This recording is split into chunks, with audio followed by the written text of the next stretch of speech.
de sa parole. Merci aux chants, merci pour votre service.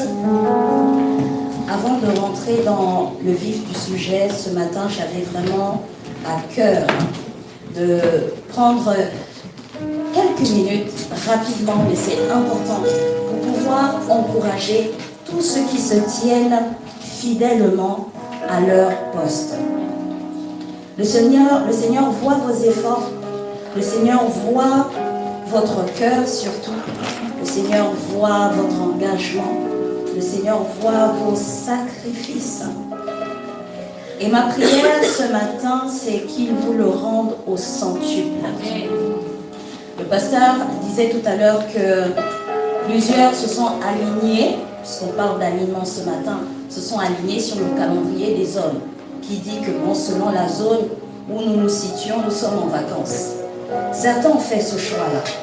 Mais vous qui avez fait le choix de vous aligner sur le calendrier de Dieu, vraiment vous pouvez vous acclamer pour vous-même. Amen. Parce que vous avez fait le meilleur choix ce matin. Et j'aimerais vraiment vous encourager. Vous savez, une église ne peut se faire sans que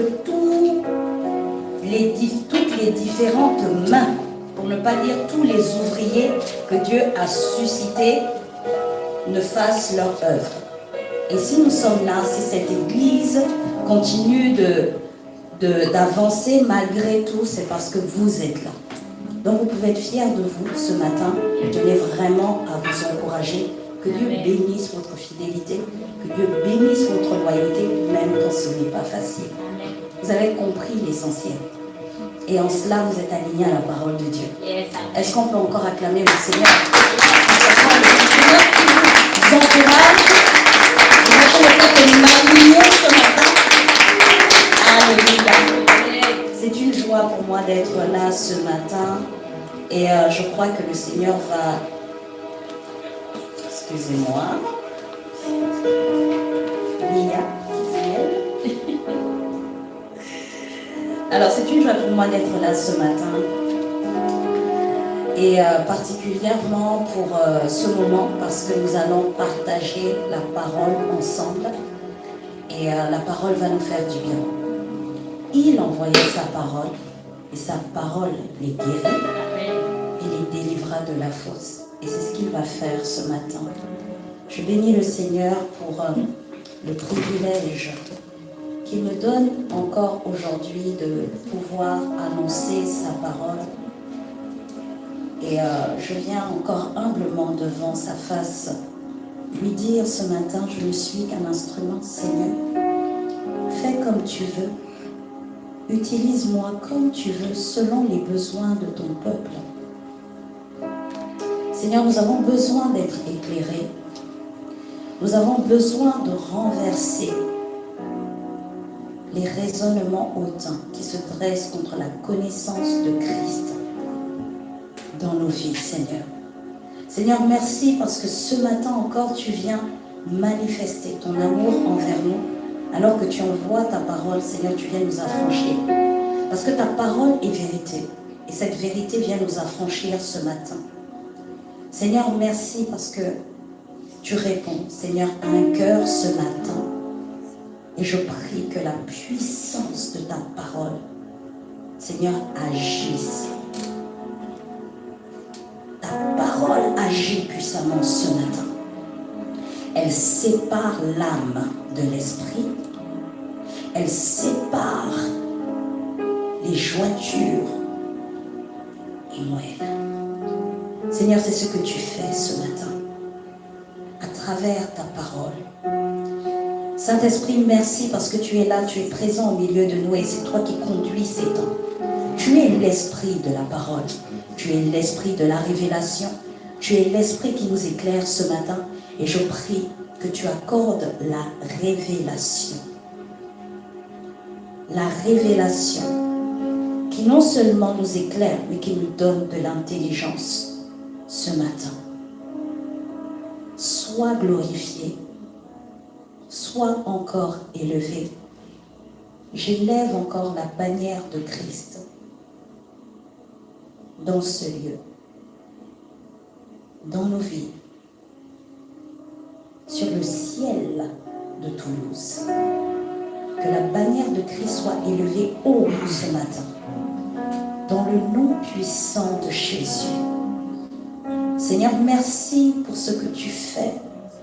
Seigneur, tu guéris ce matin. Seigneur, tu guéris ce matin. Seigneur, ton esprit, Seigneur, atteste à mon esprit que ce matin, tu guéris. Tu guéris les mentalités ce matin. Tu guéris un corps ce matin. Seigneur, merci parce que tu nous donnes de prendre conscience, Seigneur, que là où nous sommes ce matin, nous sommes les représentants, Seigneur, d'autres personnes. Et Seigneur, alors que, Seigneur, l'onction de guérison est relâchée dans ce lieu, Seigneur, à travers nous ce matin, d'autres reçoivent leur guérison. Dans le nom puissant de Jésus. Si quelqu'un est malade ce matin dans cette assemblée, elle reçoit sa guérison au nom de Jésus. Si quelqu'un est malade dans ta famille, à travers toi ce matin, elle reçoit sa guérison au nom de Jésus. Si quelqu'un est malade dans ton entourage, à cause de toi, qui te tient dans sa présence, elle reçoit la guérison. Amen. Au nom de Jésus. Il guérit encore. Il guérit encore. Nous sommes dans le mois d'avril, c'est le mois de la Pâque. La Pâque ne se limite pas à un seul jour.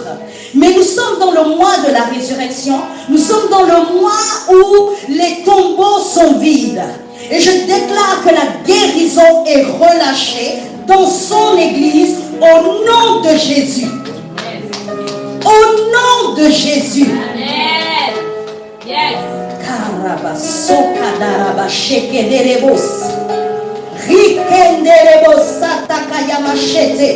Seigneur, tu guéris ce matin. Tu guéris ce matin.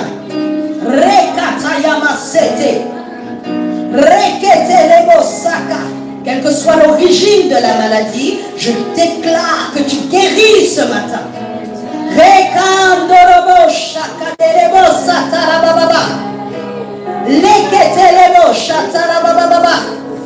Seigneur, l'oppression est brisée ce matin. Dans le nom de Jésus.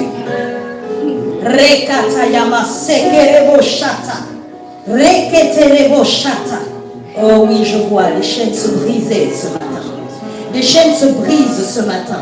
Le Seigneur te sort de l'ignorance. Des chaînes se brisent ce matin. Les chaînes de la captivité se brisent ce matin. Alléluia. Seigneur, merci pour l'affranchissement. Merci pour la liberté. Nous sommes libres. Nous sommes libres. Nous sommes libres ce matin. Libres des pensées, Seigneur, qui nous retenaient captives. Nous sommes libres ce matin. Ton Église est libérée ce matin. Ton Église est libérée ce matin. Au nom de Jésus.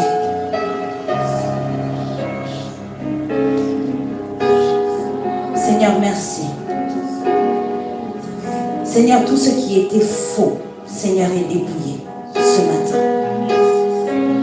Tout ce qui était faux rencontre ta vérité ce matin. Tout ce qui était erroné, Seigneur, rencontre ta vérité ce matin. Seigneur, les schémas de pensée qui étaient erronés, Seigneur, retrouve le chemin ce matin. Le chemin de la vérité. Et ce chemin, c'est toi.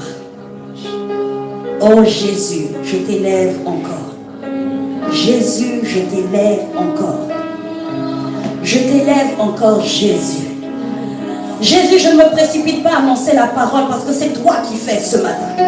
Alors je veux encore t'élever, je veux encore t'élever. Plus haut, plus haut, plus haut. Jésus, je t'élève. Toi qui es le chemin, toi qui es la vérité, toi qui es la vie. Tu es tout ce dont nous avons besoin ce matin. Alors nous voulons encore un instant t'honorer. Un instant encore t'honorer.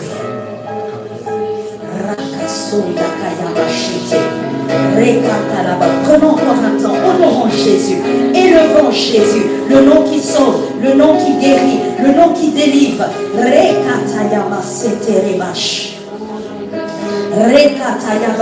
Ce n'est pas une question, oh oui, de décision ou une question de volonté, mais il est question de celui qui sauve. Un seul sauve, un seul guérit, un seul délivre, c'est Jésus. Alors invoque-le ce matin. Invoque le nom au-dessus de tout nom. Invoque le nom au-dessus de tout nom. Invoque le nom au-dessus de tout nom. Invoque celui qui a vaincu la maladie à la croix. Invoque celui qui t'accorde la guérison ce matin. Non, tu n'as pas encore suffisamment élevé Jésus. Église, élève Jésus. Église, élève le puissant sauveur. Il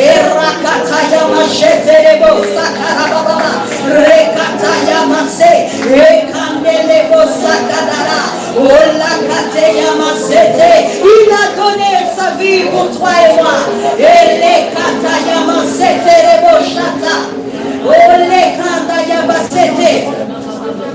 Le puissant sauveur, Yeshua, c'est lui, manifester sa guérison par la victoire sur les pensées.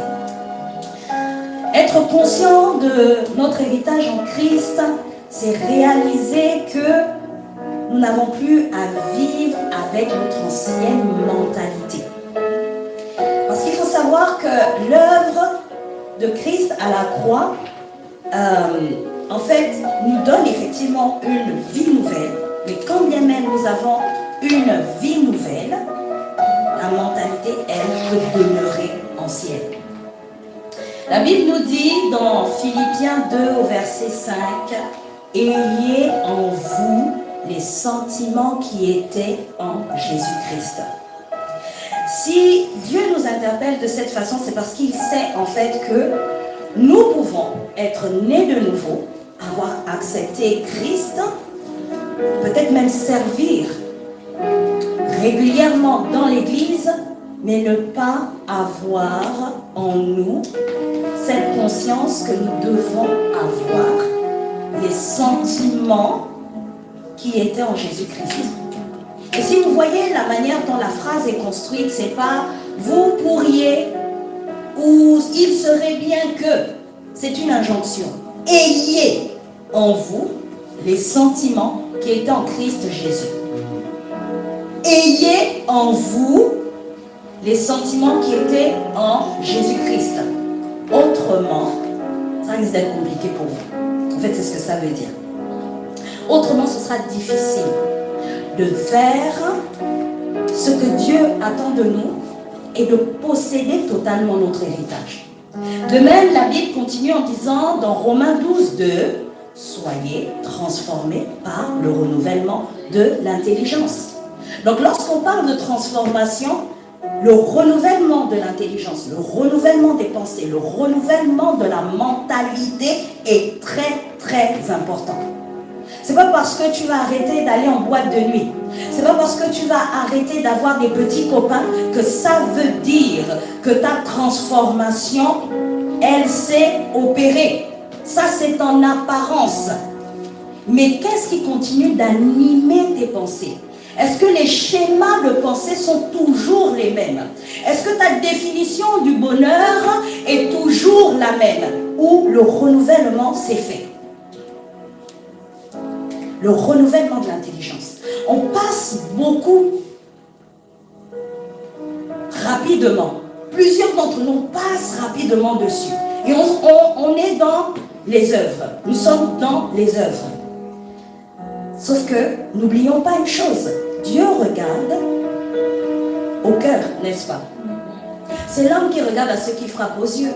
C'est l'homme qui sera impressionné, qui sera ébloui et qui va rapidement déduire que « Ah oui, non, lui, vraiment, ouais, non, c'est un modèle. » Parce qu'il va regarder toujours là, toujours présent, à l'heure, carré, il n'y a rien à dire. Mais qu'en est-il de tes pensées? Qu'en est-il de tes pensées? Et comment est-ce qu'on vérifie si nos pensées sont alignées ou pas? C'est la manière dont nous vivons les épreuves. la manière dont nous vivons les épreuves. C'est le véritable test. En fait, c'est là où nous allons nous rendre compte si nous sommes alignés à la pensée de Dieu. Quand l'épreuve vient, comment réagis-tu? Est-ce que tu cries au loup tout de suite? Quel est ton réflexe lorsque l'épreuve vient? Est-ce que c'est la panique qui te submerge tout de suite? Ou alors, comme d'habitude, comme dans ton parcours, tu as été habitué à te débrouiller tout seul ou toute seule. Donc, quand l'épreuve vient, ton premier réflexe, c'est d'aller chercher par toi-même la solution. Tant et aussi longtemps que tu es dans ce type de réaction, en fait, cela te prouve que le renouvellement de l'intelligence ne s'est pas opéré. Pourquoi? Parce que toute l'œuvre de la croix, lorsque nous comprenons le tout accompli de Dieu, en fait, il nous emmène à réaliser que désormais, nous ne sommes plus seuls. Désormais, nous n'avons plus à nous appuyer sur nos propres forces. Mais il y a un qui s'est donné à la croix pour nous sortir de là. Mais en plus de ça, la Bible nous dit qu'il continue d'intercéder pour nous auprès du Père. Donc la première chose à comprendre lorsque nous naissons de nouveau, et si le renouvellement de l'intelligence se fait, le recours maintenant, c'est auprès de Jésus. Mais est-ce que véritablement nous le faisons? Est-ce que véritablement nous le faisons? Et c'est quelque chose qui m'intrigue. Particulièrement cette année où nous enregistrons de plus en plus de morts au niveau des serviteurs de Dieu, au niveau des chrétiens. J'ai dit, Seigneur, il y a quelque chose. Il y a quelque chose qui ne va pas. Seigneur, qu'en est-il de la dimension du miracle? Tu nous as dit que tu nous as légué. Le gage de notre héritage, c'est le Saint-Esprit. Et lorsque le Saint-Esprit vient en nous, il vient avec ce que nous appelons des dons. Donc parmi nous, il y en a qui ont reçu ce qu'on appelle des dons de puissance. Et dans les dons de puissance, il y a la capacité à prier pour la résurrection des morts. J'ai dit, mais Seigneur, qu'en est-il? Ce sont des dons d'opérer les miracles. La Bible en parle. J'ai dit, mais Seigneur, il y a un problème. C'est quoi cette histoire où tu entends tel est frappé de maladie et la conclusion, c'est la mort. La conclusion, c'est vraiment la personne dépérit de jour en jour. J'ai dit, Seigneur, il y a un problème. Et le Seigneur pouvait me dire, effectivement, il y a un problème. Le renouvellement de l'intelligence ne s'est pas fait. Le renouvellement de l'intelligence ne s'est pas fait. La mentalité ancienne continue d'habiter en nous. Le Seigneur nous a sortis de prison, mais c'est comme si toi, dans ta manière de marcher, tu marches comme si tu es toujours pieds et mains liés. C'est ce qui se passe en fait. C'est ça l'image. Il nous a sortis de prison, mais nous continuons de marcher comme si toutes les paroles de condamnation, tout ce qui avait été fait, continue d'avoir de l'effet sur nous. Et c'est cette anomalie qu'on corrige ce matin. Parce que la vérité, et on va le voir à travers la parole de Dieu, c'est sans effet. C'est sans effet. Jésus, à la croix, il a réglé le problème. Maintenant, entre ce que tu vois et ce qui est, il y a une grande différence. Et là où Dieu nous attend, c'est dans la capacité de demeurer dans ce qui est et non ce que tu vois.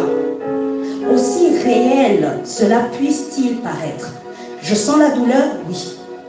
La douleur est-elle réelle? Elle est réelle. Mais est-ce qu'elle est vraie? Non. Non. Non.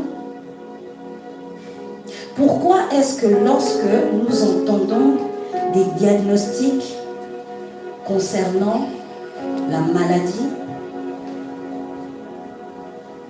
nous sommes envahis tout de suite de sentiments impurs tels que la tristesse, la peur. Certains sont même spécialistes pour tout de suite penser au pire. Est-ce que vous ne vous rendez pas compte qu'il y a un problème en fait? La liberté en Christ, au niveau des pensées, elle n'est pas encore acquise.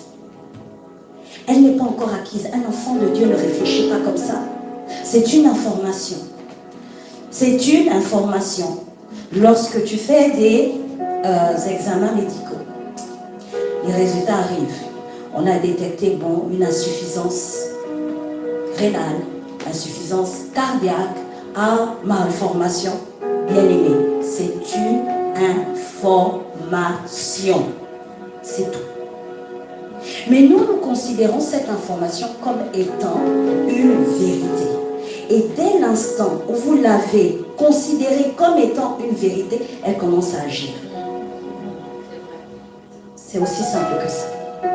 Combien de chrétiens mettent des freins à leur déploiement dans leur service? Ou je vais même le dire autrement. Combien de chrétiens retardent leur appel à cause de certains diagnostics qu'ils ont reçus? Non, moi, je ne peux pas trop... je ne peux pas trop être à fond parce que, à un moment donné, il faut que je veille sur ma santé.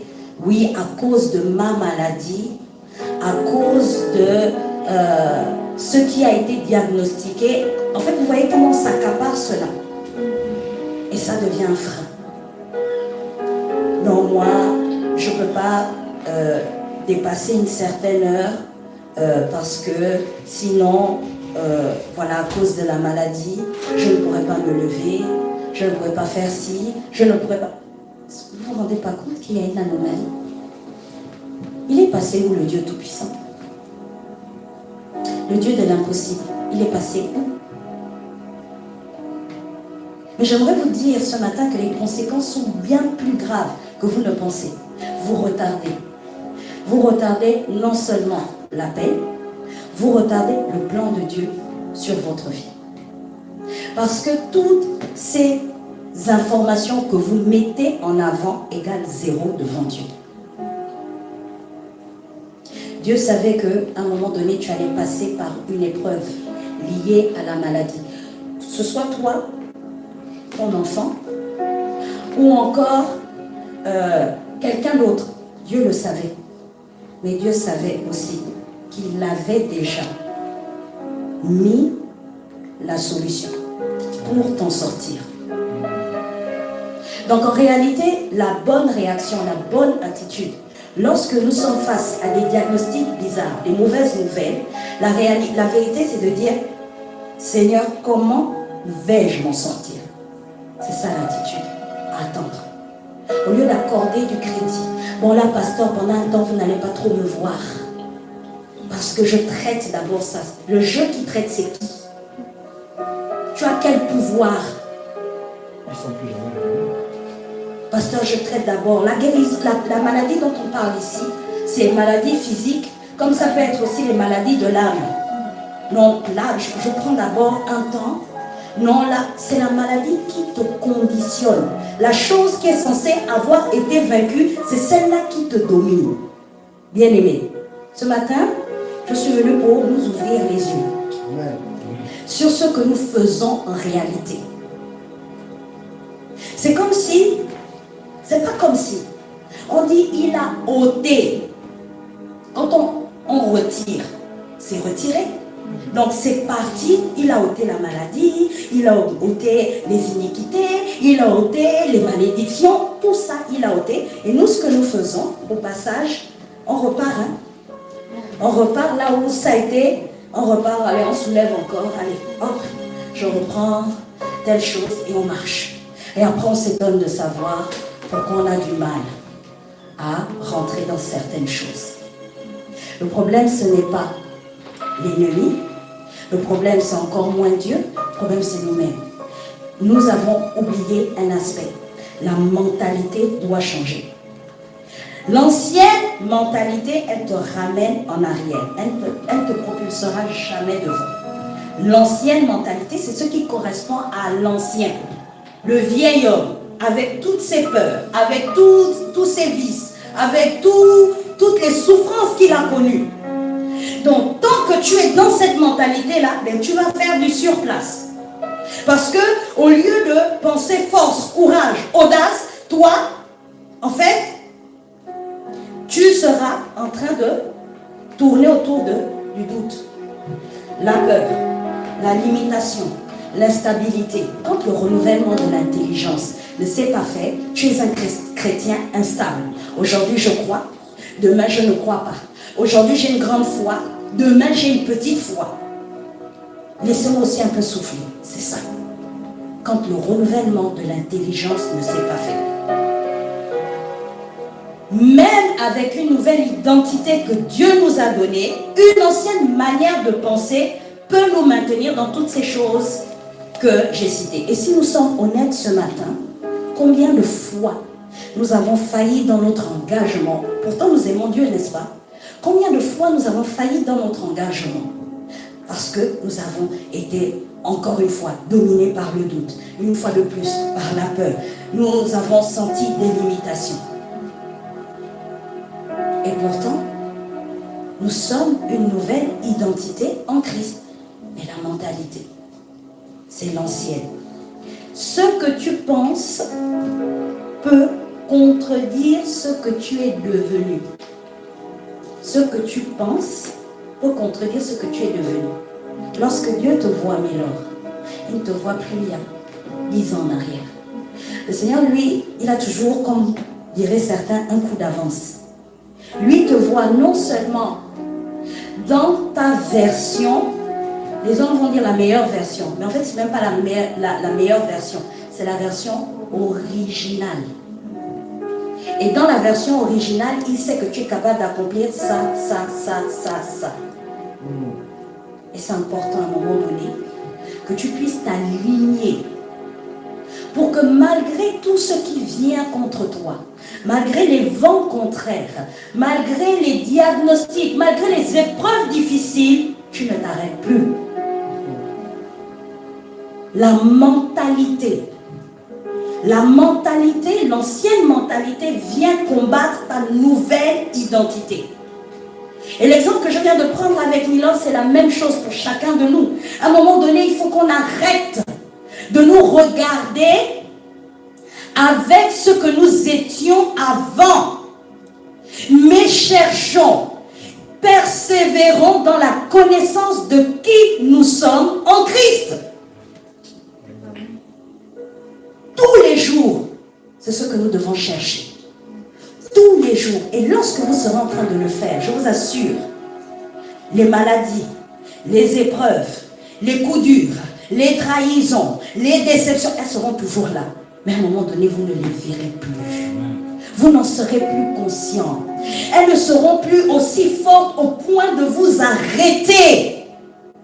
Mais il faut s'inscrire dans cette recherche de connaissance de qui nous sommes, la vraie identité, pour qu'elle s'aligne.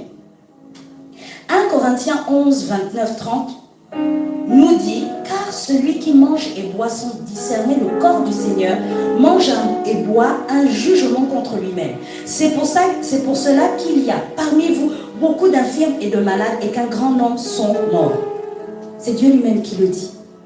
Quand on ne discerne pas, quand on n'est pas conscient de ce que représente l'acte que nous sommes en train de poser, en fait, il ne se produit rien. Et il dit, quand bien même tu es en train de prendre la Sainte Seine, parmi vous, il y a de nombreux malades et d'infirmes parce qu'ils ne discernent pas. On ne discerne pas. Nous ne discernons pas l'œuvre accomplie. Pourtant, les officiants passent. Ils le répètent. Le pasteur vient, il enseigne. Mais qu'est-ce qui se passe à ce niveau-là? Tant et aussi longtemps que le renouvellement ne s'est pas fait, nous pouvons même poser des actes qui sont forts, mais ils n'auront aucun impact. C'est pourquoi il y a parmi vous beaucoup d'infirmes et de malades. Ça veut dire que dimanche après dimanche, nous revenons, nous nous asseyons, nous attendons la Sainte Seine, mais rien ne se passe. C'est-à-dire que tel que tu étais, tu repars. dimanche après dimanche, tu continues.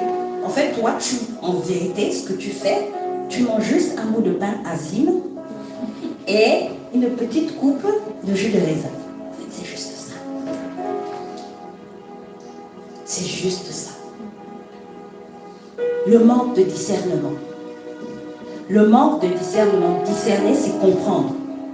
Comprendre ce qui se passe réellement. Et comme je disais, nos premiers réflexes quand on est face à la maladie, c'est quoi? On est dans la crainte, nous sommes dans l'affliction, on pense au pire, ou alors on veut agir. Maintenant, qu'est-ce que la Bible nous dit? C'est important, à un moment donné, c'est pour ça que je vous dis, on est vraiment dans une question de pensée. Et comment est-ce qu'on va vaincre le combat des pensées? C'est en se confrontant à la vérité. Laquelle vérité est comprise dans la parole de Dieu? Voyons maintenant comment est-ce que Dieu, lui, quel est le rapport de Dieu à la maladie? Et vous allez vous rendre compte en fait que là où la maladie est perçue chez nous comme un stop, comme un obstacle, comme un géant à abattre, ce n'est pas du tout le cas pour le Seigneur en fait. On va se rendre compte que dans la parole de Dieu, chaque fois que Dieu parle de maladie, il associe une action concrète à faire. Donc, en aucun cas, la maladie est un stop. La maladie est synonyme d'arrêt. La maladie est synonyme de renoncement à tes projets, à ce que tu avais prévu faire. En aucun cas. Le premier passage, c'est dans Jacques 5, 14, qui nous dit: quelqu'un parmi vous est-il malade? Qu'il fasse quoi? Qu'il appelle les anciens de l'église et que les anciens prient pour lui, en loignant d'huile au nom du Seigneur. Maladie, en face, prière. Mais nous, on réagit comment? Maladie, j'envoie vite le message au pasteur. Pasteur, ce soir, tu ne me verras pas connecté parce que là, vraiment, non. J'ai des douleurs. J'ai mal à la tête. Voici nos réflexes humains, naturels. Nous sommes dans le naturel. En quoi tu diffères de celui qui n'a pas l'Esprit de Dieu en lui? Je parle de réflexes à avoir. Premier recours, c'est la prière. En fait, quand il te dit recours à la prière, en fait, il est en train de te dire d'une. En le faisant, tu es en train d'activer la puissance de guérison qui a été acquise à la croix. Ça, c'est déjà la première chose. Deuxième chose, tu es en train de rappeler, quand tu es en train de prier, ou que si vraiment tu es mal, toi tu n'arrives pas à prier, la prière de l'ancien, la prière du frère, la prière du pasteur va te rappeler à ton âme que par les meurtrissures de Christ, nous sommes guéris. En priant, tu alignes tes pensées. C'est aussi simple que ça. En fait, Dieu est en train de te dire, quand tu es confronté à une nouvelle difficile à gérer pour l'âme, ne cherche même pas beaucoup à trouver des solutions. La solution est toute faite. Recours à la prière. Pourquoi? Parce qu'il sait qu'en faisant ça, il va régler ton problème. Il va t'empêcher de divaguer. Il va t'empêcher de te laisser conquérir par des pensées qui vont faire quoi? Là où on dit la guérison germe promptement, en fait, toi, tu es en train de dire maladie germe. Vite, vite, vite, vite, vite. Chaque fois que tu es en train, tu es confronté à la maladie, que tu ne réagis pas de cette façon-là, le cerveau, ça va vite. Il y en a qui ont la réflexion, mais vive. Hein? Ah ouais, non, mais là, donc ça veut dire déjà, non, que je risque de perdre mon travail. Pour les femmes qui sont sujettes à des maladies qui touchent particulièrement les femmes, là, tu allais faire des, comment on appelle ça? Des examens gynécologiques. Et puis on a diagnostiqué l'endométriose. Donc toi, tout de suite, conclusion, je suis stérile. Je suis stérile. Et tu vas commencer à agir comme une femme qui ne peut pas avoir d'enfant. Ça va loin. Tu conclus que j'ai l'endométriose. Déjà, tu as confessé, donc je l'ai. Ok? J'ai l'endométriose, je suis stérile, donc le mariage, c'est pas pour moi. Pourquoi? Parce que tu sais que dans le mariage, il y a à un moment donné la suite. La suite, c'est d'avoir des enfants, n'est-ce pas? Donc, est-ce que vous voyez comment ça va loin en fait, les pensées? Une seule pensée, une seule information que tu as acceptée comme étant une vérité. Tu l'as prise, tu l'as acceptée, elle a généré des pensées de peur, des pensées comment on appelle ça, de résignation. Je suis stérile. Donc comme je suis stérile, c'est normal qu'aucun homme ne me regarde, c'est normal. Et puis tu acceptes maintenant ta situation. Et quand tu fais ça, tu oublies qu'à un moment donné, il y a un serviteur de Dieu, loin, qui a prié sous inspiration et qui t'a parlé à un moment donné de mariage. Tu as oublié juste à cause d'un diagnostic médical. Et un bon matin, bon, comme, voilà, on se laisse un peu balloter là par les humeurs, bon là, tu as passé un petit temps dans la prière, ça t'a fait du bien. Tout d'un coup, tu te rappelles que, oh, mais le Seigneur m'avait dit que j'allais me marier. Sauf que tu fais le constat entre le moment où cette parole a été libérée et le moment où on se trouve, il y a peut-être 5 ans qui s'est passé. Donc, qu'est-ce qui se passe? Tristesse. Ah oui, non, mais moi, ma vie, je ne comprends pas. Non, mais est-ce que vraiment je vais y arriver? Non, mais à quoi ça sert vraiment que je continue d'aller à l'église, que je continue même de servir comme je fais là? Vraiment, je vois que ma vie ne change pas. Conséquence, mais tout s'est passé à un moment clé. À un moment clé, tu as accepté. Tu as accepté parce que le monde dit ceci. Le monde dit que quelqu'un qui souffre d'endométriose n'aura pas d'enfant. Le monde dit que l'endométriose fait tellement mal. C'est-à-dire que toi, tu n'envisages même pas qu'en fait, tu es guéri. Parce que la vérité, c'est ça. Maintenant, pour revenir au thème de ce message, il faut manifester cette guérison. Toi, tu ne le fais pas. Parce qu'en vérité, quand on dit Christ a porté nos maladies, nos infirmités, il y avait l'endométriose dedans. Il y avait ça. Dieu n'est surpris par aucun événement. Il sait ce qui va se passer dans 10 ans. Il sait ce qui va se passer dans 20 ans. Il le sait. Donc quand on dit que Christ a tout porté, il l'a fait. Donc quand toi tu reçois cette information, est-ce que tu dois l'accepter en disant ok, donc c'est ce que j'ai? Non, bien-aimé. Au contraire, le bon réflexe c'est de dire ok, je rentre dans un combat. Moi je te repousse. Moi je prie de sorte à ce que la sagesse des hommes, la sagesse des médecins soit confondue. Amen. Vous êtes souvent édifiés, non? Quand vous entendez ce genre de témoignages, on applaudit même, waouh! Mais c'est ton partage, c'est notre partage à tous. On a déjà eu des témoignages comme ça, non? Oui, ils sont allés, oui, on avait diagnostiqué ça, la personne a prié, puis quand ils sont repartis, oh, le médecin lui-même était étonné, ah, ça a disparu. Mais pourquoi tu ne veux pas que ce soit ton partage? C'est ça le problème. C'est une information. Maintenant, toute information, il faut la traiter. Il faut la traiter. Donc, tu la traites comment? Ah, il paraît que. Ça, c'est déjà un bon début. Il paraît que. Donc, tu n'es pas en train d'accepter ce qui a été dit. Donc, il paraît que ok, il y a ça, mais Seigneur. Vous voyez le recours à la prière? Comme il est dit dans la parole, le recours à la prière. C'est pas tu t'enfermes, tu fermes le téléphone pendant 5 heures, tu pleures d'abord. Pourquoi tu pleures? Pourquoi tu pleures? Non.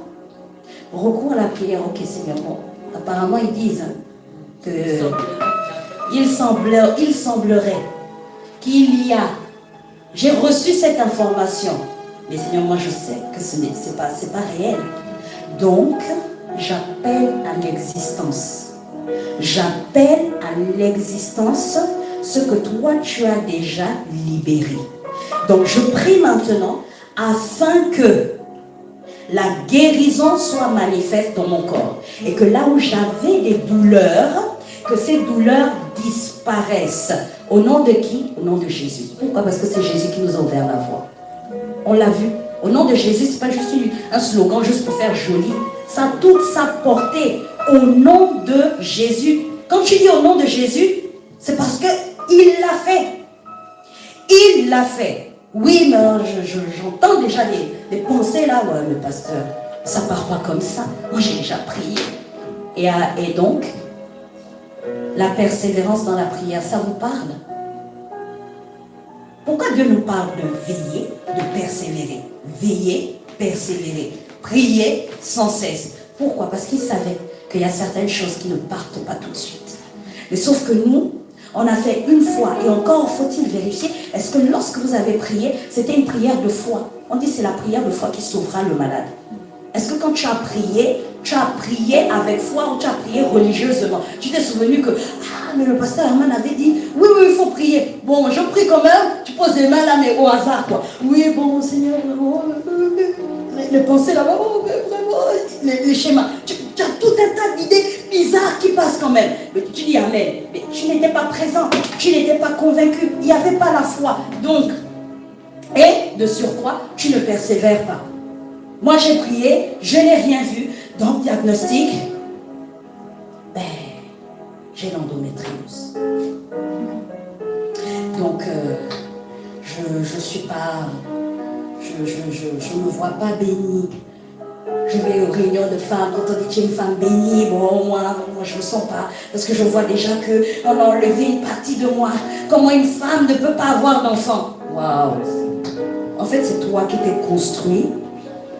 Tu t'es construit toute une réalité qui est loin de la vérité. Et c'est souvent ce qui se passe. Le psaume 32, verset 3 nous dit, « Tant que je taisais ma faute, je m'épuisais à gémir sans cesse à longueur de journée. » Il y a une autre version qui dit, c'est la version 8 secondes, qui dit « Tant que je me taisais », tout simplement. « Tant que je me taisais, je m'épuisais à gémir. » J'avais mal dans mon corps, en fait, à longueur de journée. Donc, vous voyez encore le rapport que Dieu établit entre la maladie et la prière. Donc la maladie ne peut pas être un ennemi number one tellement colossal que comme tu le vois en fait. Nulle part il est dit quand tu es malade, vraiment couche-toi, tu dors. Quand tu es malade, jeûne, non. Action. Tu es malade, agis tout de suite. Prière. Et il y a aussi des maladies qui arrivent des fois à cause de la qualité de notre vie.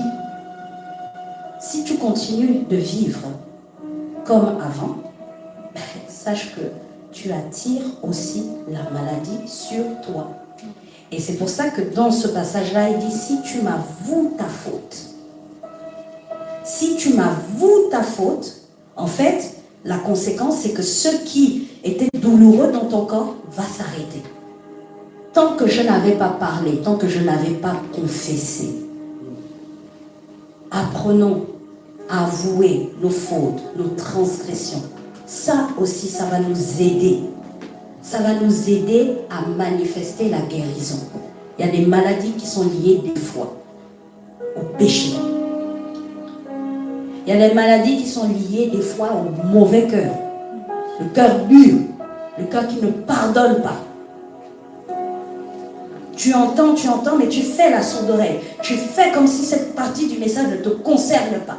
Tu retiens la faute des autres. Tu ne pardonnes pas. Eh bien, la maladie reste attachée. Et le Seigneur te dit là, ce matin, tant et aussi longtemps que tu ne confesses pas, que tu n'avoues pas ta faute, tu vas continuer à ressentir des douleurs. Donc il y en a qui sont dans des épreuves de maladie parce qu'ils ne font pas ce que le Seigneur leur dit. Et mon Dieu parle parle toujours. Il parle tantôt d'une manière, tantôt d'une autre. Notre Dieu n'est pas silencieux, bien-aimé. Il parle toujours. Maintenant, le problème, c'est quoi? Est-ce qu'on prend garde à ce qu'il nous dit? Ou deuxième problème, est-ce que nous obéissons à ce qu'il nous dit? Arrêtons de croire que Dieu, on peut l'enfermer dans des schémas. Ah, je vais aller, l'homme de Dieu va prier sur moi, il va me poser les mains. Mais tu l'as fait plusieurs fois, mais tu vois que la maladie continue. Ça veut dire que toi, ta clé, elle n'est pas là. Ta clé, elle se trouve ailleurs. Dieu t'a déjà interpellé. Dieu a fait remonter une situation où tu avais déclaré des paroles. Moi, plus jamais. Moi, plus jamais. En tout cas, on ne se parlera plus. Moi, j'ai tiré un trait. Je reste maintenant dans mon coin, etc. Tu es dans un temps de prière, tu ne comprends pas pourquoi. Tu revis ces scènes. C'est le Saint-Esprit qui est en train de te parler et qui est en train de te dire, règle ce problème. Et lorsque tu l'auras réglé, la guérison va se manifester. Amen. Yes. Yes. Il envoya sa parole. Et sa parole les guérit, il les fit échapper de la fosse. La parole. Quand tu pries, on a déjà décortiqué le mécanisme de la prière. Quand tu pries, tu n'es pas dans un monologue. Tu pries, tu t'adresses à quelqu'un. Il y a quelqu'un qui est là, qui écoute ta prière. Et parce qu'il écoute ta prière, à un moment donné, il te répond. Et c'est justement cette réponse qu'il t'accorde là, qui te guérit. Tu as besoin d'aller au contact. Tu es obligé à un moment donné d'aller provoquer la parole. Parce que c'est cette parole qui va te guérir. Tant et aussi longtemps que tu ne pries pas, tu n'auras pas la parole. En d'autres termes, tu n'auras pas le réma qui te correspond. La révélation qui va te sortir de ta situation. Donc certains sont en train de faire du surplace. Échec sur échec. Maladie sur maladie, épreuve sur épreuve, l'âme abattue, je suis dans la dépression, je ne m'en sors pas, je n'ai pas envie de me relever, ah oui je suis passé, vraiment par une séparation douloureuse, etc., etc. Tu ne t'en sors pas, mais pourquoi? Parce que tu n'es pas allé chercher le réma, la parole. Il t'envoie sa parole, et cette parole a le pouvoir de guérir. Pourquoi? Parce qu'elle vient de Dieu. C'est aussi simple que ça. Jean 11, versets 3 à 4 nous dit ceci. Les deux sœurs envoyèrent donc quelqu'un à Jésus pour lui faire dire, « Seigneur, ton ami est malade. » Quand Jésus apprit la nouvelle, il dit, « Cette maladie n'aboutira pas à la mort. Elle servira à glorifier Dieu. Elle sera une occasion pour faire apparaître la gloire du Fils de Dieu. » C'est un point important. Notez ce passage-là. Pourquoi? Parce qu'il nous aidera en fait à comprendre que des fois, il y a des maladies qui viennent, non pas pour, comme je disais déjà, nous freiner, nous stopper, mais au contraire, c'est pour glorifier le nom du Seigneur. Moi, j'ai une grande sœur dans la foi et aussi que j'affectionne, en tout cas elle est rentrée dans le cercle de grande sœur. Elle a été frappée de maladie. C'est un cancer du sein. On lui donnait plus que 4 mois à vivre. Mais le Seigneur s'est glorifié. Elle est guérie. Amen. Yes. Et la parole que le Seigneur lui avait donnée, c'est celle-là. Cette maladie n'est pas pour la mort, mais je vais faire de toi un instrument pour révéler ma gloire. Yes. Il y a des moments où tu passeras par des épreuves, ce n'est pas toi qui as un problème. Tu n'es pas maudite. Il n'y a pas un acharnement sur toi, mais simplement, tu as été choisi par Dieu pour être un instrument pour révéler sa gloire. Mais tout va dépendre de ton positionnement et ta capacité à s'aligner sur sa pensée. Elle a reçu cette parole, elle l'a serrée contre son cœur. C'était compliqué, on l'a vu. On l'a vu, elle était atteinte, c'est pas... On l'a vu, elle est passée par toutes les étapes. Toutes les étapes. Perdu les cheveux, perte de goût. On la voyait se dépérir comme ça. Mais elle s'est accrochée. Elle s'est accrochée. Le Seigneur lui avait dit, cette maladie n'est pas pour la mort. Mais je vais révéler ma gloire à travers cette épreuve. Elle s'est accrochée, même quand c'était difficile. Qu'est-ce qu'elle a fait? Elle a demandé la prière. Les sœurs, soutenez-moi. Les sœurs, visitez-moi. Parce qu'elle avait besoin de se maintenir. Elle a cru. Cette parole-là, elle savait que, en fait, la guérison allait se manifester à un moment donné ou à un autre. Donc, sa responsabilité à elle, c'était simplement de se maintenir à flot et d'attendre que cela arrive. Elle est guérie. Yes. Totalement guérie. Et là où les médecins disaient même que oui, après un cancer, oui, c'est difficile. En tout cas, les cheveux, quand vous les avez tout perdus, les poils, vraiment, ça prend des années. Bien aimé. Tout a repoussé. Amen. Tout a repoussé. Elle était chauve. Chauve.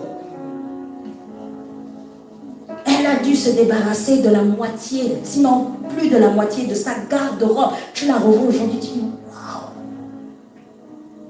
Quelqu'un qui n'a pas connu cette étape-là va juste dire, c'est une belle femme.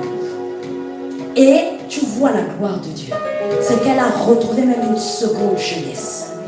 Ça, c'est ce que Dieu fait. Mais à partir du moment où tu t'alignes sur sa pensée. Cette épreuve était-elle difficile? Oui. Je vous parle d'une mère de famille. Je vous parle d'une femme mariée. Je vous parle d'une femme qui a plusieurs enfants. Imaginez. Vous devez gérer la souffrance des enfants qui vous regardent et qui ont peur. Est-ce que maman va mourir? Mais toi, tu te montres fort, tu les rassures. Non, c'est pas grave. Même si vous me voyez comme ça, sachez que je serai là. Ce ne sera pas notre dernier Noël. Ce ne sera... Mais d'après vous, où est-ce qu'elle a trouvé cette force? Si ce n'est dans la parole qu'elle a reçue. Par la prière, comme je vous ai dit, elle a activé la puissance de guérison. Et cette puissance était en train d'agir au fur et à mesure, au fur et à mesure. Est-ce que sa foi a grandi? Oui. Je la connais depuis des années, mais sa foi n'est plus la même, bien-aimée. Pourquoi? Parce que ça faisait partie des objectifs que le Seigneur voulait atteindre avec elle. Quand on vous dit femme de foi, mais vous croyez que ça va se faire comment? Il faut que vous soyez confrontés à des challenges, à des vrais défis qui vont vous emmener à vous élever au-dessus de tout, bien-aimé. C'est comme ça que Dieu fonctionne. Comprenons ce matin comment est-ce que Dieu opère. Elle a eu cette force dans l'affliction. Quand tout le monde dormait, elle avait des douleurs. Il y a des nuits où elle ne savait pas si elle allait dormir. Mais c'est elle qui rassurait encore les siens. C'est elle qui rassurait encore les siens. Cerise sur le gâteau. Elle est chrétienne depuis des années. Son mari n'est pas chrétien. Son mari a dit, si ton Dieu que tu pries, que tu sers, te sort de cette situation, moi, je donnerai ma vie. Et aujourd'hui, cet homme a commencé son chemin. Amen. Yes. Comprenez comment le Seigneur a fait. Arrêtons de faiblir à la moindre mauvaise nouvelle. Petite grippe. J'ai une fièvre. Et puis pour peu que le pasteur te donne le verset, le pasteur aussi. Franchement, faut pas abuser quand même.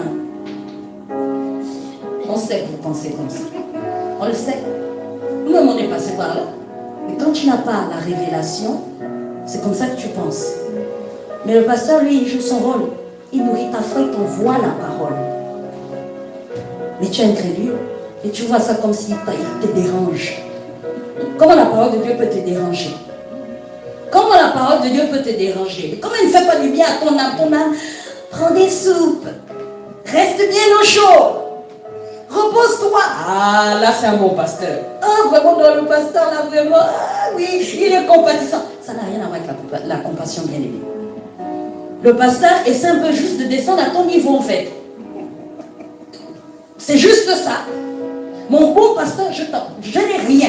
Je n'ai ni or, ni argent, mais ce que j'ai, je te donne. Et ce que j'ai, c'est la parole. Parce que c'est ça qui va te faire du bien.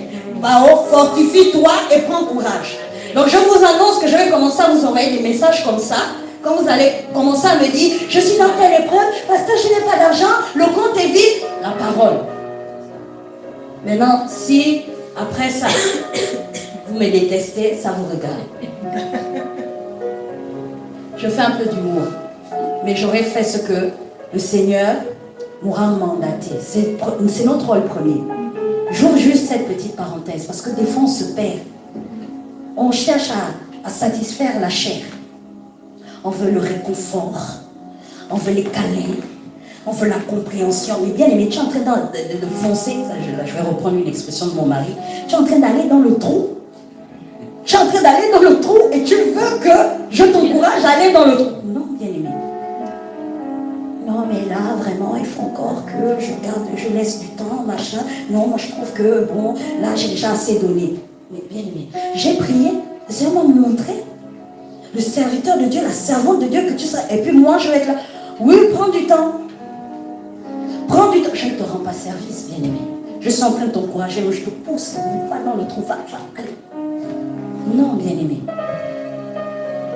Arrêtons d'être dans les émotions. Ça ne vous apportera rien. Je peux même parier. Si j'avais 1 million, je parie 1 million. Que tous ceux qui font ça, rendez-vous dans un an. Vous allez nous dire si vous avez réellement avancé. Rendez-vous dans un an.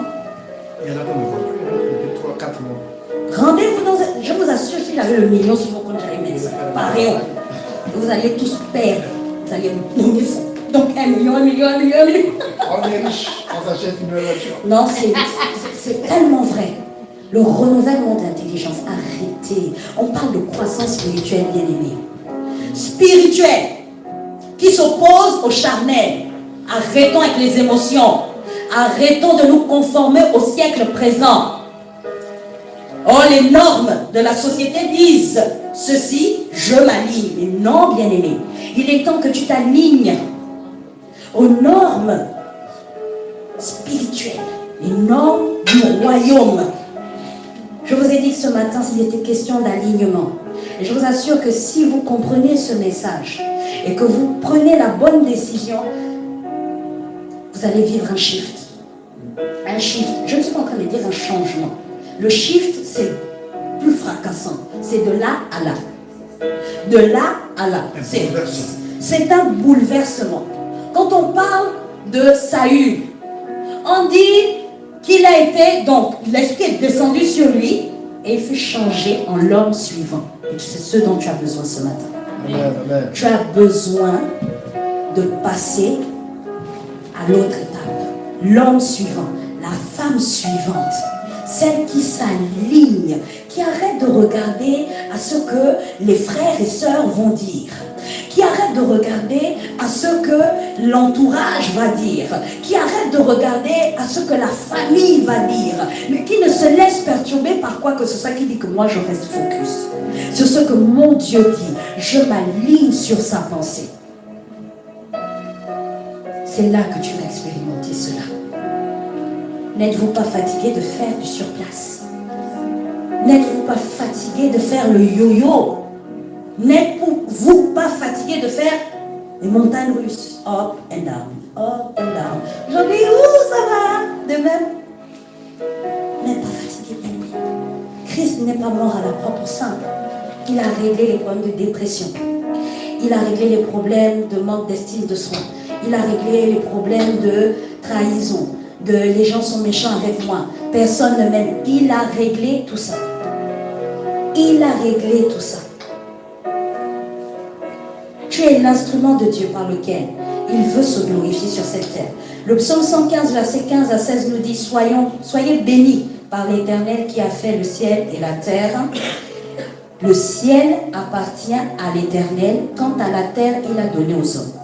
Donc Dieu nous a donné la terre pour manifester sa gloire. Et le monde a besoin de voir qu'il existe ce Dieu-là qui guérit. Dieu manifestera sa gloire. Ce message de guérison, ce message de miracle, il passera par toi, par moi. Il n'y aura pas une parole qui vient du ciel, qui tombe. Écoutez, ici, c'est le Dieu créateur qui dit que je vous guéris. Il n'y aura pas ça, bien-aimé. Ça n'existe pas. Mais c'est à travers chacun de nous. Parce qu'on verra. Vous avez été édifiés par le témoignage que vous avez partagé, n'est-ce pas? Mais imaginez que vous aussi, vous rentriez maintenant dans la position de l'instrument de Dieu. Imaginez combien de personnes vous allez toucher. Combien de personnes qui meurent trop rapidement, qui ont peur de la mort, vont croire en la guérison et croire que face à la mort, il est possible de lutter. Vous savez, chaque fois que quelqu'un meurt, en fait, malgré tout ça, tout ce que j'ai pu citer, c'est que c'est la souveraineté de Dieu. Parce que Dieu reste souverain. C'est lui qui décide. C'est lui qui décide du nombre de jours de chacun. Mais au-delà de tout, la chose qu'il nous demande, c'est de croire en toutes ces choses que je vous ai dites. Pas déjà dire, oui, mais quand même, il y en a qui meurent. Ça, c'est pas ton problème. S'ils sont morts, c'est qu'à un moment donné, Dieu a décidé que, voilà. On ne sait pas forcément les raisons. Soit c'est parce qu'ils avaient accompli, ils avaient achevé la course, ils avaient accompli leur mission, ou alors ils n'ont pas réglé ce qu'ils avaient à régler.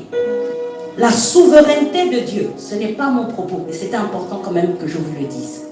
C'est pas là où on doit diriger nos regards ce matin.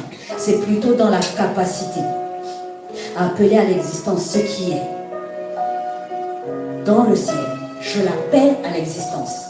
Ta pensée influence toute ta vie, tes décisions, tes réactions, tes émotions, ta direction, la direction que tu prends. Tout passe par la pensée. Ta vie suit toujours la direction de la pensée. Quelles sont les pensées qui vous ont animé ce matin? Qu'est-ce qui explique que d'un culte à un autre, tu es plein de vie, plein de joie? Ce sont tes pensées. Lorsque tu viens le dimanche, est-ce que tu viens le dimanche en te disant, bon, je viens, j'appartiens à Civ, c'est mon église, j'aime bien, oh, j'aime bien le pasteur. Mais si tu aimes bien juste le pasteur, ok, tu vas venir, ce sera un culte, bon. Là, pendant qu'on sera en train de dire, la puissance de Dieu est relâchée, tu ne recevras rien en fait. Pourquoi? Parce que tu n'es pas venu dans l'optique de rencontrer Dieu et que quelque chose se passe. Tes pensées. Voilà pourquoi on dit de préparer le culte à la maison. On le prépare comment? Dans la prière, c'est pas les pensées, je suis là. Ouais, j'avais une pensée, là je suis en train de réfléchir. C'est pas ça, c'est pas ça. C'est dans la prière. Et pendant que tu pries, Dieu te communique. Hein, les chants. On est dans cet apprentissage, non? Dieu te communique une pensée. C'est dans la prière, en fait. Quand tu viens le dimanche, tu ne viens pas juste, c'est mon église, j'aime bien. Non, tu viens pour rencontrer Dieu. Et la cerise sur le gâteau, il y a les bien-aimés, il y a Paola, il y a Eunice, etc., etc. Mais tu viens pour rencontrer Dieu, lequel Dieu est capable de provoquer quelque chose dans ta vie. Amen. Vous ne comprenez pas pourquoi vous avez des vies chrétiennes qui sont moroses, qui sont insipides. Mais c'est à cause de ça, c'est les pensées. Qu'est-ce que vous pensez de Dieu? Bon, moi je suis chrétien, mais bon, je ne sais pas trop ce que ça m'a apporté. Limite, je pense que j'étais plus joyeuse avant. Mais ce sont tes pensées. Ce sont tes pensées. Est-ce que tu crois que véritablement Dieu est celui qui te communique la joie? La Bible dit, la joie du Seigneur sera ta force. Mais si toi tu ne crois pas, si tes pensées ne sont pas remplies de ce genre de choses, ben tu vas croire que Dieu, bon, voilà, flemme quoi. Quand je viens le dimanche, je subis ces 2 heures. Vite, on finit parce que moi j'ai mon programme après. Tu es responsable de ta vie de surplace en tant que chrétien. Laisse-moi te le dire comme ça ce matin. Si tu es instable, si tu n'arrives pas à grandir ce matin, ce sont tes pensées.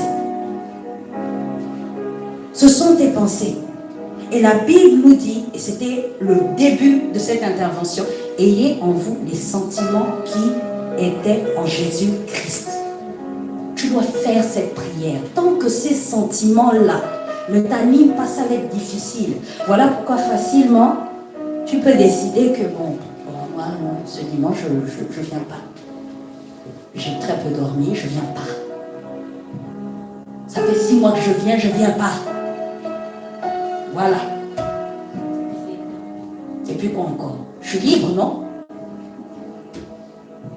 Ayez en vous les sentiments qui sont en Christ. Oh, ma présence égale mon absence. De toute façon, dans cette église, il n'y a pas d'amour. Que je sois là ou pas là, il ne me voit pas. Donc je reste chez moi. Ok, reste chez toi. On fait le bilan dans 6 mois. Ta vie, elle est passée où? Ouais, j'ai ma relation avec Dieu. Bien aimé, c'est faux. Je vous le dis comme ça et j'assume ce que je suis en train de vous dire ce matin. C'est faux. Vous savez pourquoi? Tu as ta relation avec Dieu. Sauf que il y a un poison que tu as fait rentrer. Cette fameuse pensée-là qui te disait que bon, il n'y a pas d'amour, machin, moi je veux maintenant vivre. Et tu ne l'as pas réglé. Pourquoi? Parce que tu ne t'es pas confronté à la parole de Dieu. Donc, tu es déjà, je vous ai dit quoi, la pensée oriente la direction, non? Tu es en retrait. Tu es en retrait. J'ai ma relation avec Dieu. Sauf que, il y a quelque chose qui a déjà orienté. Ta relation avec Dieu est orientée. C'est moi et Dieu. Et les autres, j'en veux pas. Tu es déjà hors du plan de Dieu en fait. Je suis désolée. Dieu n'a pas dit ça. Tu sais pas qu'en restant chez toi, peut-être celui qui est l'instrument que Dieu a choisi pour te bénir, c'est ton frère qui t'énerve. Mais oui. Faisons attention, bien aimés.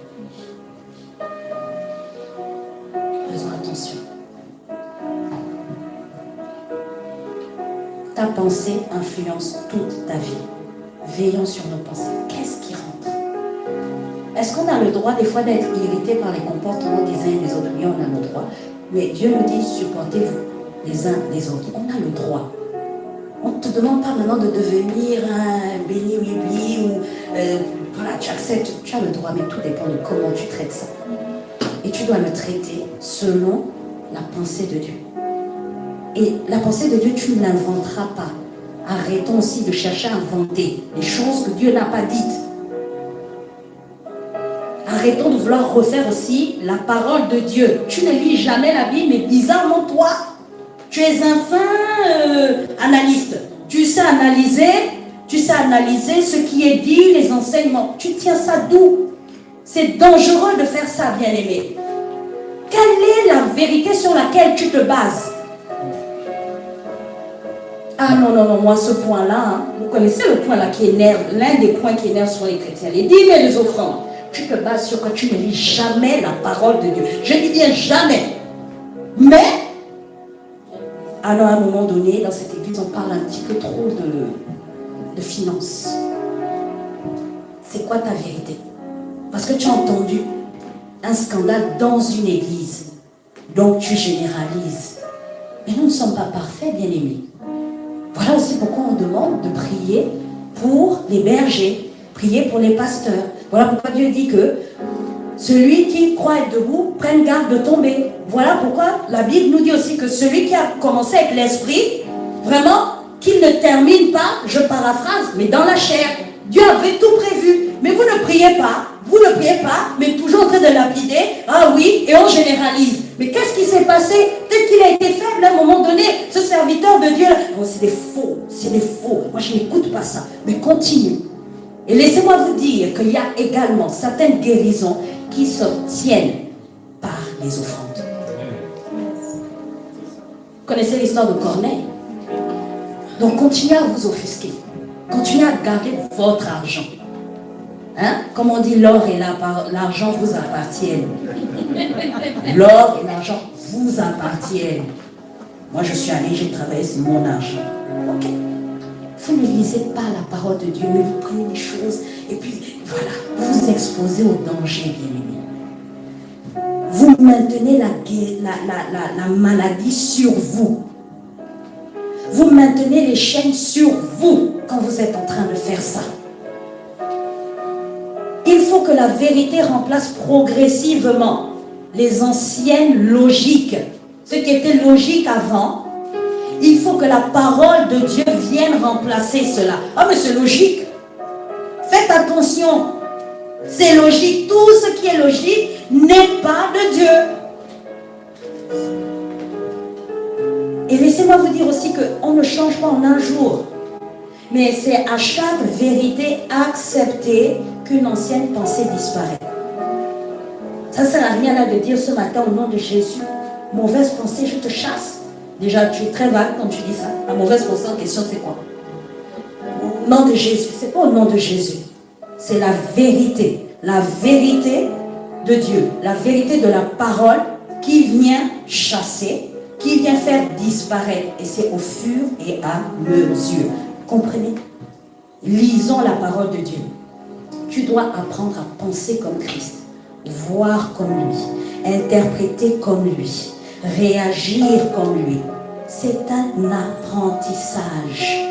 Voilà pourquoi on a dit toute l'année 2026, 12 mois, 365 jours pour croître spirituellement. C'est un apprentissage. C'est pas en une seule journée. J'ai tout compris. Gloire à Dieu pour ce que tu as compris aujourd'hui. Mais tu dois continuer. Tu dois continuer pour véritablement apprendre à voir comme lui dans tous les domaines de ta vie. Tous les domaines de ta vie. Interpréter les situations comme lui. Interpréter aussi les paroles. Certains sont spécialistes, toujours voir le mal. Et tu crois que c'est le discernement. Ce n'est pas le discernement, ce sont tes pensées. Tu as déjà des préjugés. Le frère Claude, lui, quand il vient, il salue seulement le pasteur, et puis il part. Ah, donc lui, non, il ne doit pas être gentil. Donc quand le frère Claude va venir te dire quelque chose, non,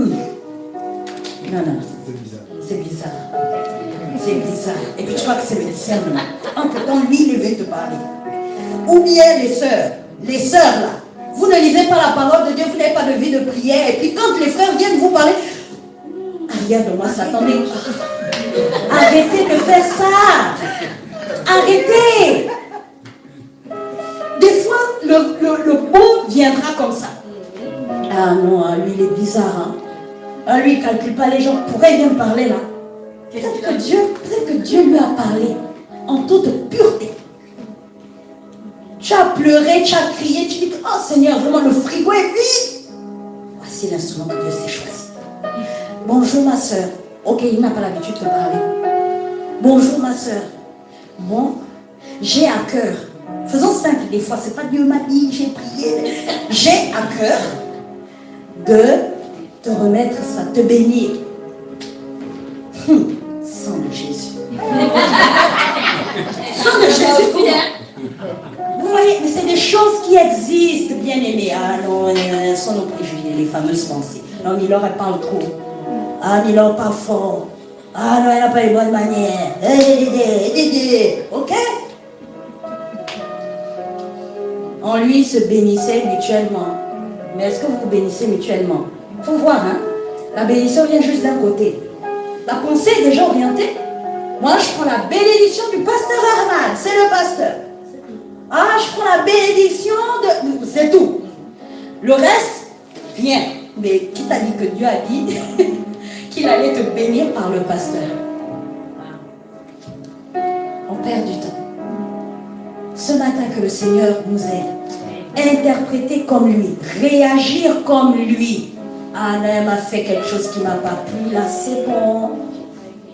J'ai pas aimé. Elle reste dans son coin. Il reste dans son coin. Non, bien aimé, ça ne se passe pas comme ça. Soyons patients. Vous vous souvenez de ça? Patient. Lent. C'est ça.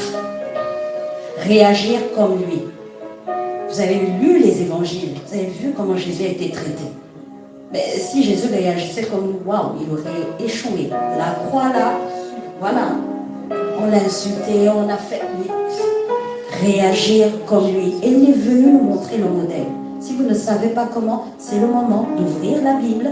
Évangile selon Matthieu, selon Luc, selon Jean. Vous avez le ministère de Jésus-Christ. Et vous verrez comment Jésus a fait. Si vous ne savez pas, lisons la Bible. Il faut penser comme Christ. Et si on le fait, c'est vivre au-dessus des réactions naturelles. Au-dessus des réactions naturelles. Des fois, on va observer un comportement. Là, je vais parler un peu aux parents. Apprenez à vivre comme au-dessus des réactions naturelles de vos enfants. Des fois, vous allez voir qu'un enfant commence à changer de comportement. Ne vous dites pas c'est lui. Ne vous dites pas forcément c'est lui. Les enfants sont exposés à beaucoup de choses. Beaucoup de choses. Aussi bien dans le spirituel que le naturel. Pensez comme Jésus. Je m'élève. Pas tout de suite dire c'est toujours le même. Des bêtises. Non. Sachant interpréter. Il a une réaction vive. Récemment, on avait une discussion avec le pasteur et je disais mais je comprends pas et tout. Kylian, elle est très agitée en ce moment et tout, vraiment. Bon, moi je parlais comme celle qui vit la chose vraiment en mode et il m'a juste dit mais tu sais c'est des enfants et à leur façon ils manifestent aussi l'absence du père, c'est la manière de. J'ai dit oui, vous voyez. Donc c'est comme ça qu'on doit réagir. Arrêtons d'être tout de suite, non je sais pas. Je sais que, non tu as toujours fait comme ça. Non, il n'y a pas le toujours. Il faut arrêter avec le toujours. Il y a des enfants qui ont été blessés. Nous-mêmes là, aujourd'hui nous sommes là. Des fois on a des personnalités un peu bizarres parce que nous avons été blessés par des comportements comme ça, des paroles comme ça que nos parents ont eues. Donc ne faisons pas la même chose dans les vies de nos enfants. N'observons pas et n'analysons pas les choses d'un point de vue naturel. Questionnons le Seigneur. Pourquoi? Et si vous commencez à poser cette question, le Seigneur saura vous répondre. C'est ça aussi faire preuve de sagesse. C'est pas tout de suite crier au loup. Des fois, c'est juste un alignement, toi, en tant que parent. Peut-être tu ne prends pas du temps avec l'enfant. Peut-être tu ne l'écoutes pas suffisamment. Arrête aussi de croire. Quand je dis de regarder spirituellement, c'est pas tout de suite dire c'est aussi un esprit de. Il y a des moments c'est un esprit de qui est à l'origine.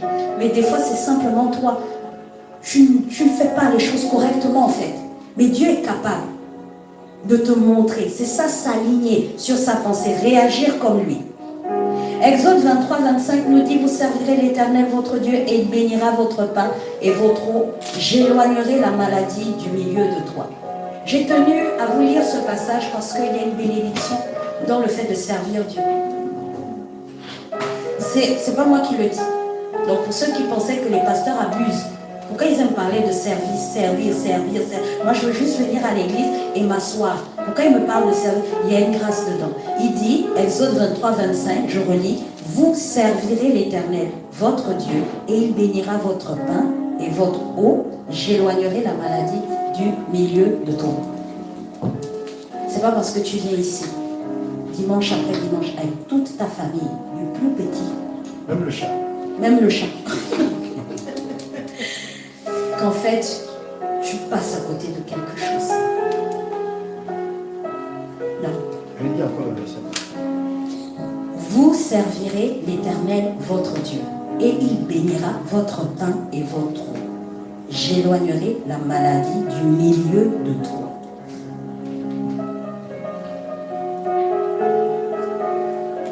Non, il faut un temps. Oh, il faut un temps pour ceci, un temps pour cela. Oui, la Bible a dit, il y a un temps pour tout. Mais pour autant, on n'inverse pas l'ordre des priorités. Tu as une alliance avec Dieu. Voici une des clauses de l'alliance. Dieu te dit que si tu me sers, j'éloigne du milieu de toi la maladie. Tu ne seras pas frappé de maladie. Donc il y a des moments où on peut se préserver de la maladie. Arrêtons de croire que parce qu'on donne beaucoup de temps au Seigneur, nous sommes en train de perdre notre temps. C'est faux. Je vous le dis. Archi faux. Archi faux. C'est Dieu qui nous donne de réguler. C'est Dieu qui nous donne de réguler. Si tu t'exerces entendre régulièrement la voix de Dieu, il saura te dire, lève le pied. C'est Dieu qui te le dit, c'est pas toi. Parce que tu estimes que. Servons l'Éternel, bien-aimé. Servons l'Éternel. La bénédiction que vous recherchez.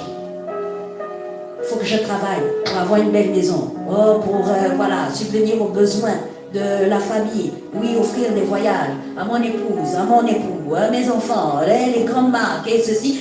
La suite, la conséquence directe, et il bénira votre pain et votre eau. Voici la logique de Dieu. Sers-moi, reconnais-moi comme Dieu dans ta vie. C'est ce que ça veut dire. Élève-moi, fais de moi la priorité dans ta vie. Ça ne vous fait pas écho à un autre verset. Cherchez premièrement. C'est juste dit différemment, mais là on parle du service. Donc aussi longtemps que tu te tiens loin du service, aussi longtemps que tu fais ton service avec négligence, mais tu t'exposes à la maladie. Et quand il dit du milieu de toi, il n'a pas dit de toi. Ça veut dire que ça peut frapper autour de toi.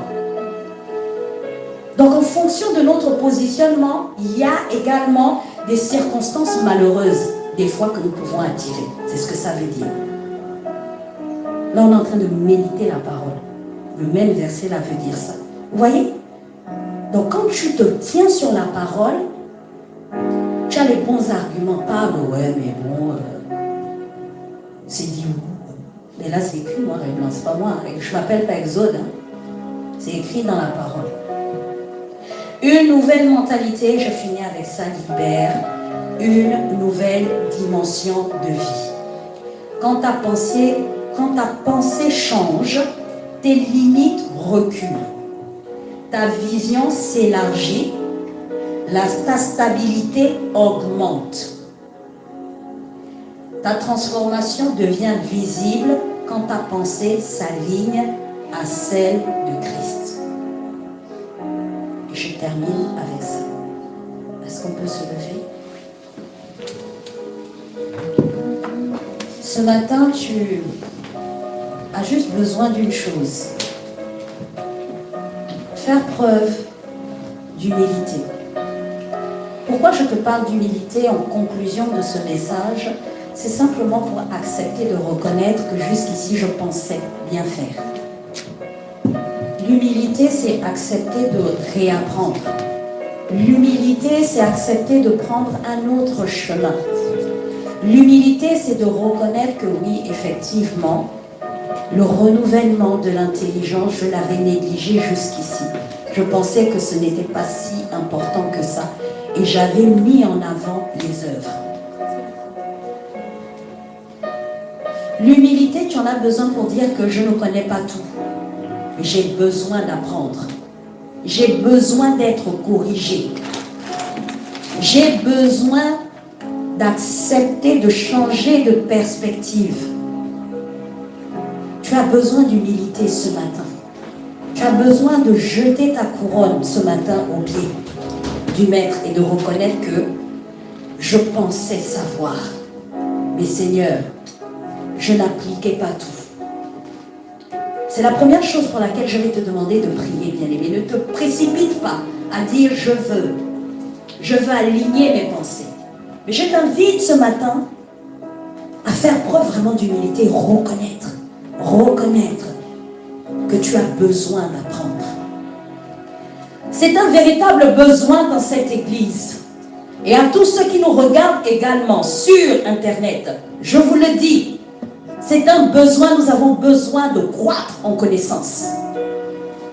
Croître en connaissance. Cherchons véritablement à connaître qui est Dieu. Nous avons besoin de rentrer dans ce processus d'apprentissage. Humiliez-vous sous la puissante main de Dieu. Et au temps convenable, il vous élèvera.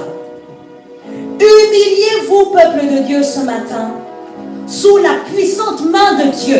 Et au temps convenable, vos projets se réaliseront. Vos projets se réaliseront. Personne ne peut prendre la place de Dieu. Il n'est pas question de calcul humain.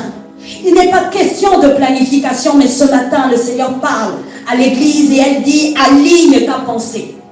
Aligne ta pensée. Aligne ta pensée. Ne cherche pas à réfléchir. Le Seigneur te dit ce matin, aligne ta pensée. Et débarrasse-toi de l'orgueil qui t'a empêché de rentrer dans ce que j'attendais de toi.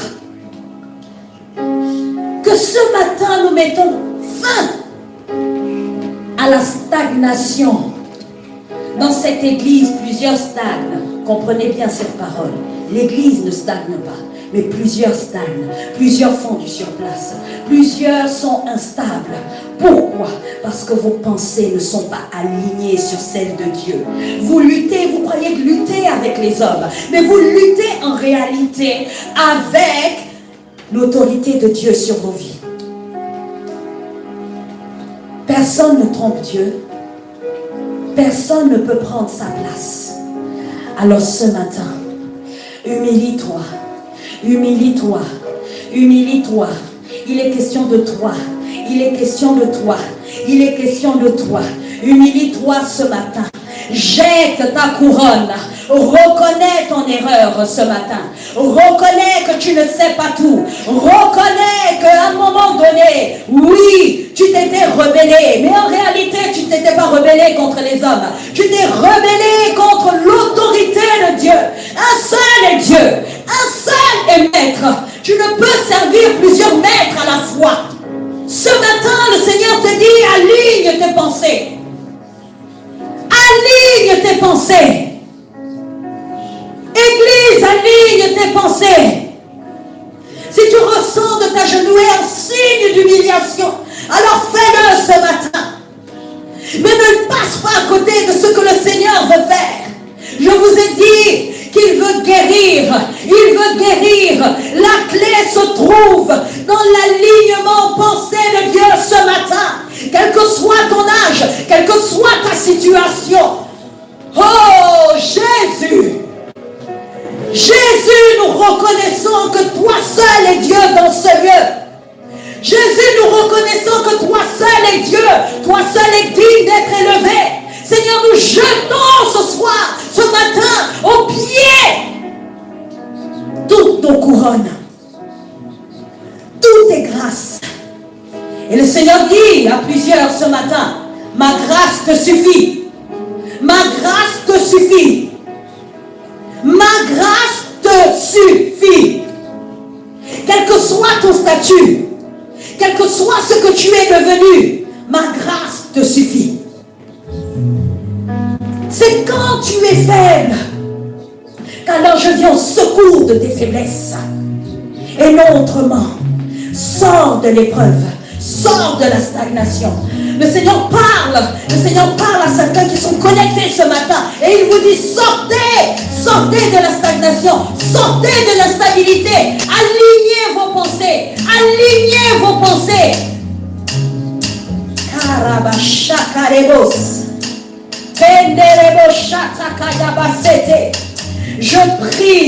Je prie que véritablement l'esprit de crainte de l'Éternel nous saisisse ce matin et que nous comprenions la sainteté de Dieu. Arrêtons de perdre du temps et alignons nos pensées. La clé de notre guérison, c'est lui. La clé de notre guérison, c'est lui. Laisse le Seigneur diriger. Laisse le Seigneur prendre le gouvernail de ta vie. Cesse de lutter. Cesse de lutter. Cesse de lutter. Pour ton enfant, cesse de lutter. Pour ton mari, cesse de lutter. Pour tes finances, cesse de lutter. Pour ta situation, cesse de lutter. Pour tous tes projets, cesse de lutter. Pour ta vie tout entière, cesse de lutter. Et aligne-toi sa pensée ce matin. Père, Père, oh, je viens te demander pardon. Je viens te demander pardon pour nos fautes ce matin. Je viens te demander pardon pour les coups raides ce matin. Je te demande pardon pour la désobéissance. Oh oui, Seigneur, plusieurs fois tu as parlé, plusieurs fois tu as interpellé. Mais Seigneur, nous avons résisté. Seigneur, ce matin, je viens te demander pardon. Je demande pardon, Seigneur, mon Dieu, pour tous les bien-aimés de cette église. Je demande pardon pour nos fautes. Nous reconnaissons ce matin que nous n'avons pas toujours fait, Seigneur, ce que tu attendais de nous. Nous demandons pardon ce matin pour la résistance à ta parole. Nous te demandons pardon pour la résistance, Seigneur, à la vision de cette église. Pardonne-nous ce matin. Seigneur, je demande pardon pour nos iniquités. Seigneur, afin que là où la maladie continuait, Seigneur, de faire gémir encore, que cela cesse au nom de Jésus. Seigneur, je te demande pardon ce matin pour les rancunes. Je te demande pardon pour le jugement. Je te demande pardon pour les hautes opinions que nous avons des uns et des autres. Pardon pour le jugement, Seigneur, qui est si facile, Seigneur. Pardonne-nous pour l'infidélité, Seigneur, dans les dîmes et les offrandes. Seigneur, pardonne-nous, Seigneur, parce que nous ne te cherchons pas en vérité. Seigneur, guéris notre pays. Guéris notre pays. Guéris notre pays ce matin. Seigneur, que ceux-là qui ont besoin de guérison, Seigneur, qu'ils la reçoivent. Qu'ils la reçoivent. Seigneur, je te le demande. Seigneur, comme Moïse a pu intercéder. Seigneur, pour le peuple d'Israël. Seigneur, je te demande d'agir. Seigneur, pardon pour, Seigneur mon Dieu, l'absence de repentance. Oh oui, pardon pour le manque de crainte. Seigneur mon Dieu, de ton nom, je te demande pardon pour cela. Mais Père, tu cherches quelqu'un qui se tienne à la brèche. Seigneur, ce matin, je te dis, me voici. Seigneur, interviens, Seigneur, dans chaque vie. Guéris, Seigneur. Guéris, Seigneur. Seigneur, que les mentalités rencontrent ta vérité. Seigneur, de mentalité de mendiants, de peureux, Seigneur mon Dieu. Oh oui, que nous avions, Seigneur. Donne-nous, Seigneur, de revêtir la mentalité de conquérant, Seigneur. La mentalité de plus que vainqueur. La mentalité de passionné de Christ. Oui, Seigneur, voici ce que je te demande, Seigneur mon Dieu. Père, que la transformation,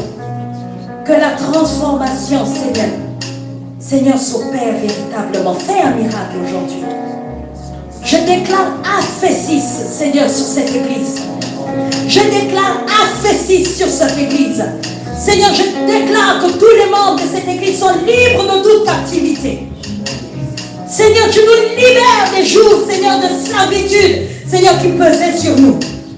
Seigneur, du plus petit de cette église, jusqu'au plus grand. Au nom de Jésus. Merci Père éternel pour ta parole. Merci Seigneur pour ton amour et ta fidélité. Au nom de Jésus. Amen. Amen.